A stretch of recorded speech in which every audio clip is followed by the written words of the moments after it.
सर्वप्रथम माँ सरस्वती को मेरा कोटि कोटि प्रणाम। Welcome to my YouTube channel counting teacher. मैं विद्या चौधरी आज पढ़ाने जा रही 11.2 का सेकंड वाला क्वेश्चन, जो कि बहुत ही आसान है, नियमों के आधार पर है। पहले से सबसे बड़ी बात है कि ये जो क्वेश्चन है, यहाँ पर जो हमारे प्रश्नावली है, दो ही मेन पॉइंट पे आधारित है। वो है एक तो सीधा समानुपात और दूसरी जो है वो प्रतिलोम समानुपात। सीधा समानुपात और प्रतिलोम। सीधा का मतलब होता है सीधा, हम बोलते हैं ना ये बहुत सीधी, मतलब एकदम सीधा। और प्रतिलोम, प्रतिलोम का अर्थ होता है उल्टा। प्रतिलोम का अर्थ होता है उल्टा। तो मैं पहले इसको प्रतिलोम को एक बार और समझा दूंगी। 11.2 के जो फर्स्ट वाले क्वेश्चन है, मैंने वहाँ पर विस्तार से बताया है, पर मैं हर एक क्वेश्चन को पहले थोड़े शॉर्ट्स रूप में बता दूंगी, जिससे कि आपको प्रॉब्लम ना हो कि प्रतिलोम जो समानुपात होता है वो क्या होता है। और बहुत ही आसान है, कुछ नियमों और सूत्रों के आधार पर है। आज हम इसे हल करेंगे। सबसे पहले एक लाइन है जो कि मुझे याद आ रही है कि आपको हौसला बहुत बड़ी चीज होती है। हमें हौसला रखना चाहिए, हिम्मत रखनी चाहिए, धैर्य रखना चाहिए। तो कुछ चीजों के लिए वक्त लगता है, हर एक चीज और हर जो सक्सेसफुल है वो एक दिन में नहीं होती, कहीं वर्ष निकल जाते हैं। तो जिस तरह अगर आप चाहते हैं कि अगर मैं एक ही दिन में मेहनत करूं और सक्सेसफुल हो जाऊं, तो ऐसा नहीं होता। अगर आप चाहते हैं एक क्लास में बहुत अच्छे से नंबर से प्राप्त हो या मेरिट में आए, तो आपको स्टार्टिंग से ही ध्यान देना पड़ता है। हालांकि आज भी अगर आप ध्यान दें तो शायद डूबते डूबते तो बच ही सकते हैं। तो पर अगर आप मेरिट चाहते हैं, टॉपर चाहते हैं, तो हमें जब स्टार्टिंग क्लास होता है, जब क्लास स्टार्ट होता है, तब से ही हमें दौड़ना पड़ता है। तो कुछ भी चीज जो होती है एक दिन में नहीं होती, हौसला रखना पड़ता है, हिम्मत रखनी पड़ती है और धैर्य भी रखना पड़ता है। तो रख हौसला कि रख हौसला वो मंजर भी आएगा, रख हौसला वो मंजर भी आएगा। समुद्र प्यासे के पास खुद समुद्र भी आएगा। रख हौसला वो मंजर भी आएगा, प्यासे के पास समुद्र भी आएगा। थकते ना बैठ ए मंजिल के मुसाफिर, के थककर ना बैठ ए मंजिल के मुसाफिर, मंजिल भी मिलेगी और मिलने का मजा भी आएगा। तो आपको थकना नहीं है, हारना तो बिल्कुल ही नहीं है, आपको जीतना है। यहाँ हम क्या आए हैं, जीतने आए हैं। देखो लाइफ एक ही बार मिलती है, और मैं बार बार बता रही हूँ, बिना टैलेंट तो कोई भी बच्चा पैदा नहीं हुआ। आप जैसे भी हो, आप में बहुत टैलेंट है, तो अपने टैलेंट को पहचानो और उसी के बल पर आप आगे बढ़ो। तो बस यही स्लाइड थी। तो बस मुझे कुल मिलाकर आपको हारना ही नहीं है, मैं ये बात आपको बार बार कहती हूँ। तो हम चलो चलते हैं अपने जो सेकंड वाला क्वेश्चन है, सीधा और प्रतिलोम समानुपात। पहले हम इसे पढ़ लेते हैं। एक टेलीविजन टीवी शो में 1 लाख का पुरस्कार राशि विजेताओं के समान रूप में वितरित की जानी है। निम्नलिखित सारणी को पूरा कीजिए तथा ज्ञात कीजिए कि एक व्यक्तिगत विजेताओं को दी जाने वाली पुरस्कार की धनराशि विजेताओं की संख्या के अनुक्रमानु या व्यतिरिक्त। इसका अर्थ होता है सीधा समानुपात। सीधा समानुपात, सीधा समानुपात। और उसका अर्थ होता है प्रतिलोम समानुपात।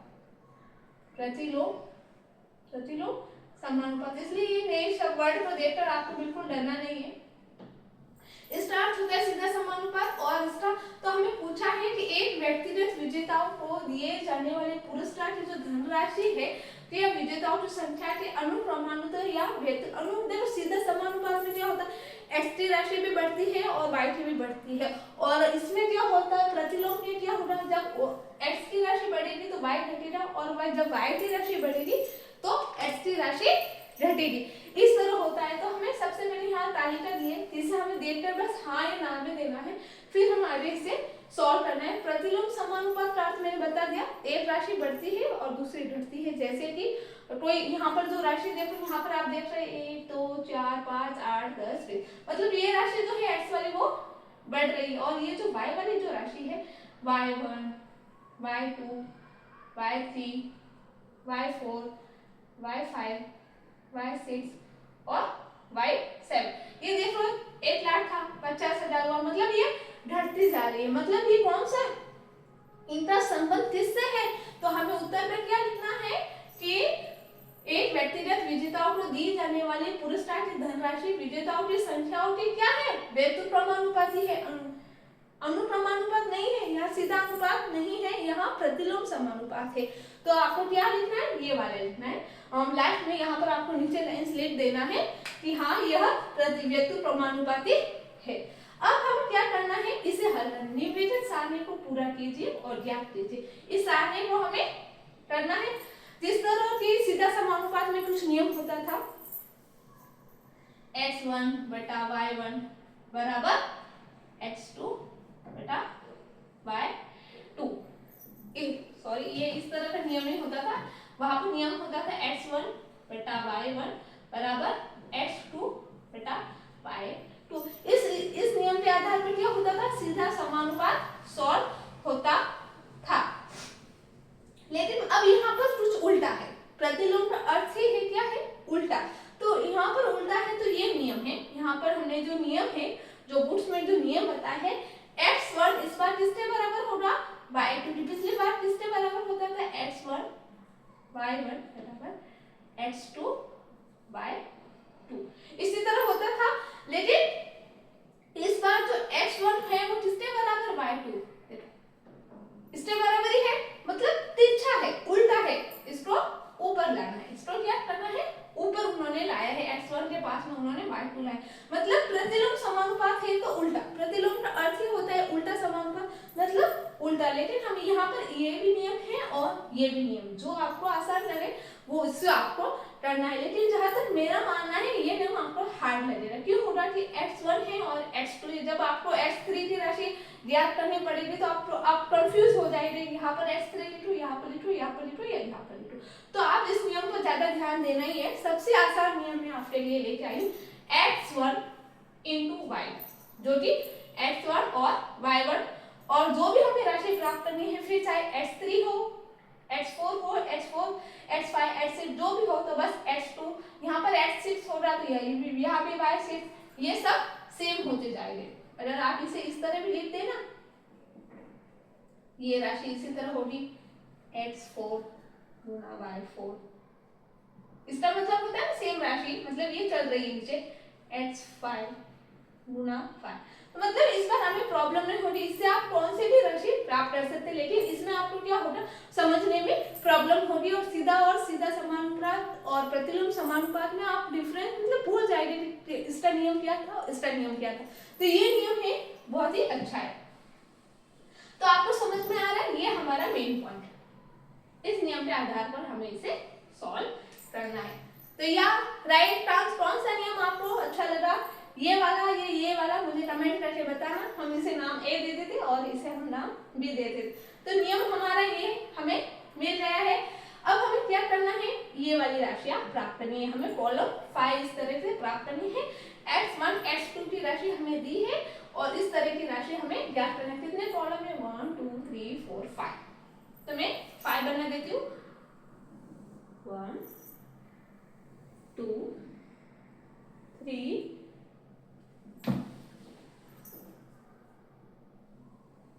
3 4 और 5, जिससे कि क्या होगा कि बाद में आपको लाइंस थोड़ी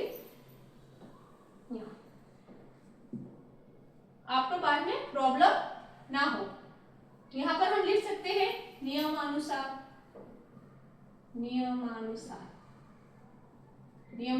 मान रखने पर। तो नियमानुसार हमने मान रखा है, तो हम हर बार में ये जो नियम है पहले लिख देते हैं, x1 इंटू का काम भी नहीं है, आपको डायरेक्टली लिखना है x1 y1 बराबर किससे, हम क्या करना है, x3 वाला, तो हम यहाँ से लिख सकते हैं x3 y3।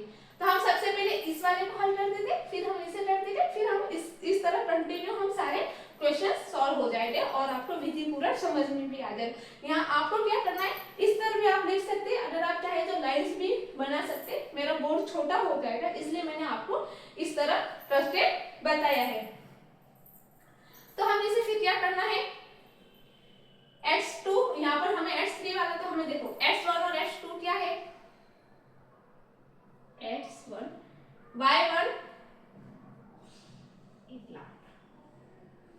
बराबर x3 क्या है हमारे पास 4 इंटू y3 हमारा कुछ भी नहीं है, यहाँ पर y3 देखो खाली है, y3 वज्र गुणा।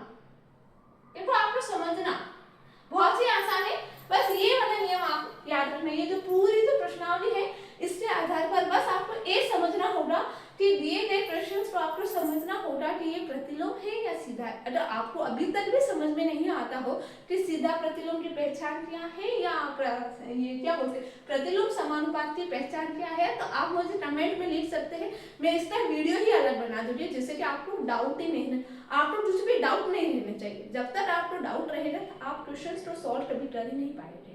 कुछ भी पॉइंट हो जहां भी आपको लगे कि यहाँ मुझे समझ में नहीं आ रहा है, वहां स्टॉप हो जाए और मुझे पूछे। ठीक है, इसे हम हल करते हैं। तो देखो 1 को 1 लाख से गुना करें तो वही राशि बराबर 4 इंटू y3। अब y3 तो इसी तरफ रख देते हैं 1 2 और इस तरफ 4।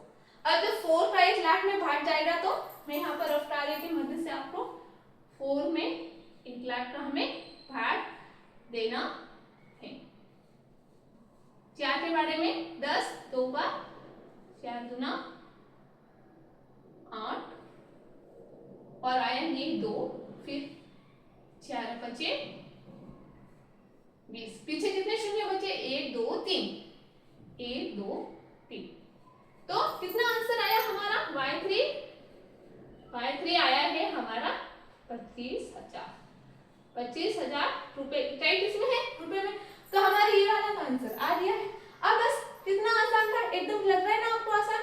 बस ये नियम याद रखना है, बाकी आपको कुछ भी याद रखने की जरूरत नहीं है। मैं तो इतना क्यों बोलती हूँ कि हर पॉइंट को समझाती हूँ, लेकिन अगर आप जब करेंगे ना तो 5 मिनट से ज्यादा टाइम ही नहीं लगेगा।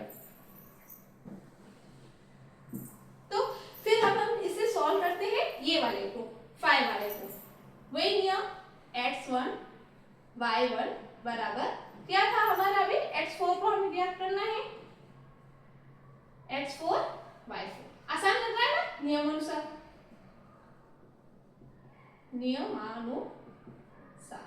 x1 क्या है हमारा वही राशि है 1, ये x1 है और ये y1 है बराबर x4 कितना है हमारा 5 इंटू हमारा कितना आया था x4 कितना आया था 5 और y5। तो इसे वज्र गुणा मतलब तिरछा गुणा, वज्र गुणा।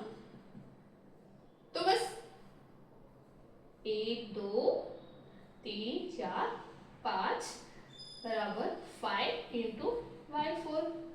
तो यहाँ पर y4 तो पीछे रहेगा और 1 2 3 4 5 को में भाग देते। तो हमें 5 का हमें क्या करना है 1 लाख में भाग देना है।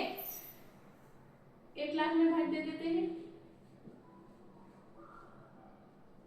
5 गुना 10 0 0 1 2 3 4 1 2 3 4। तो इस बार हमारी राशि कितनी आई है, राशि आई है हमारी 20,000। बहुत आसान। मैं यहाँ पर आपको इस तरह करते जाओ तो आपको अच्छा लगेगा और जल्दी से आंसर भी मिल जाएगा, कोई प्रॉब्लम नहीं होगी।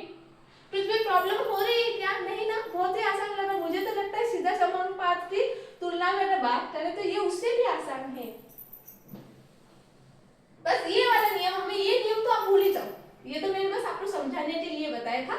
इस नियम को आप भूल जाओ, हमें बस ये वाला नियम ही करना है। वापस हम नियम लिख देते हैं x1 y1 बराबर, देखो x3 हो गया x4 हो गया, अब हमें करना है x5 गुना y5। तो फिर x1 वही बात बराबर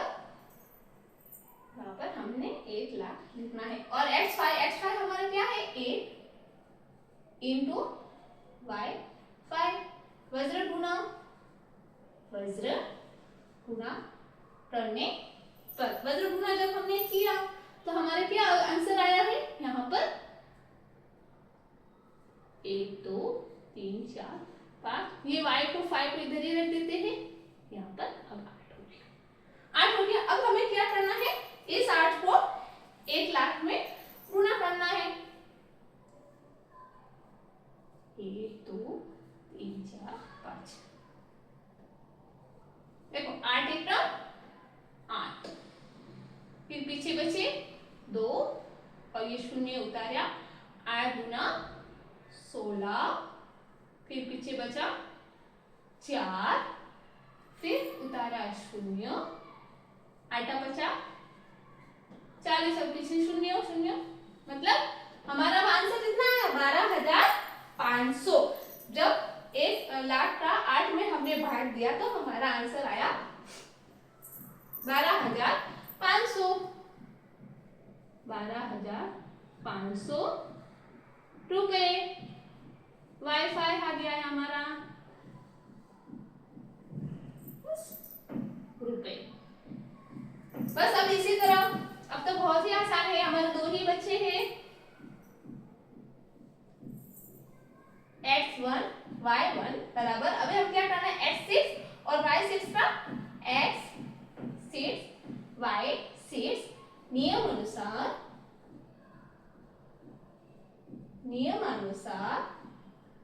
x1 वही हमारी बात है 1 इंटू y1 है हमारा 1 2 3 4 5।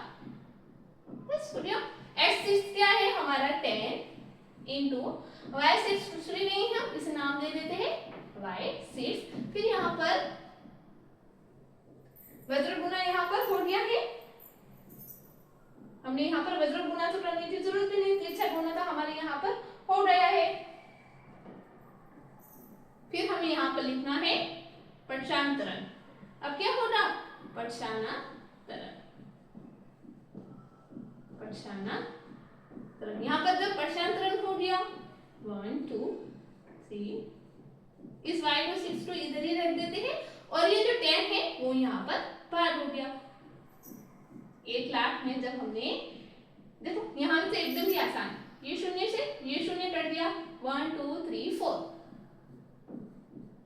1 2 3 4 रुपीज। तो कितना आया है 10,000। कितना आया है 10,000। ओके, फिर हमें यहाँ पर करना है अब लास्ट वाला। यहाँ पर भी अगर हमने नियमानुसार लिख दिया, फिर हमने वज्र गुना, हम वज्र गुना मतलब तो हमारा तिरछा गुना किया हुआ ही आया था, आप चाहे तो यहाँ पर पक्षांतरण भी लिख सकते हैं। फिर हमारा लास्ट वाला क्या था, वही x1 y1 x2 क्या है हमारा x2, हमें यहाँ पर लिखना है x6 और 6 वाला हो गया है, सॉरी 7 वाला। बस नियमानुसार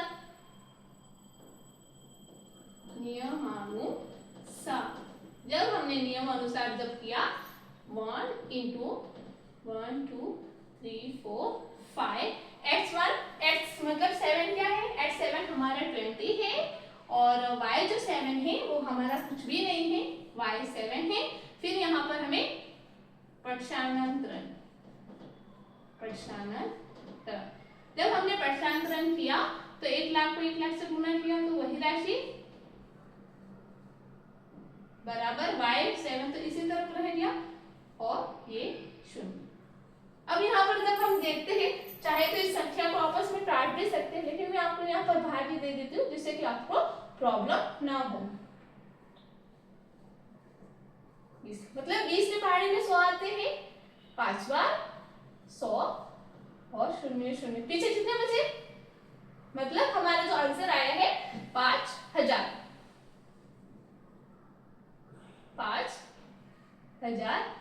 रुपए। बस सारे क्वेश्चंस हमारे सॉल्व हो गए हैं। यहाँ पर भी आपको पक्षांतरण लिखना है, वज्र गुना हमारा हो गया, इसलिए अभी हमें यहाँ पर क्या लिखना होगा पक्षांतरण, जिससे कि आपको बाद में प्रॉब्लम ना हो समझने में। पक्षांतरण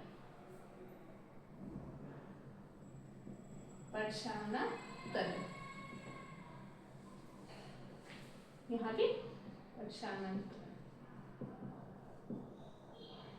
तो बस हमारा आंसर देखो, अभी पूरी तालिका के हिसाब से x3 y3 हमें आ गया 25,000, y4 हो गया 20,000, y5 आ गया हमारा 12,500, y6 आ गया है 10,000 और y7 आ गया है 5,000।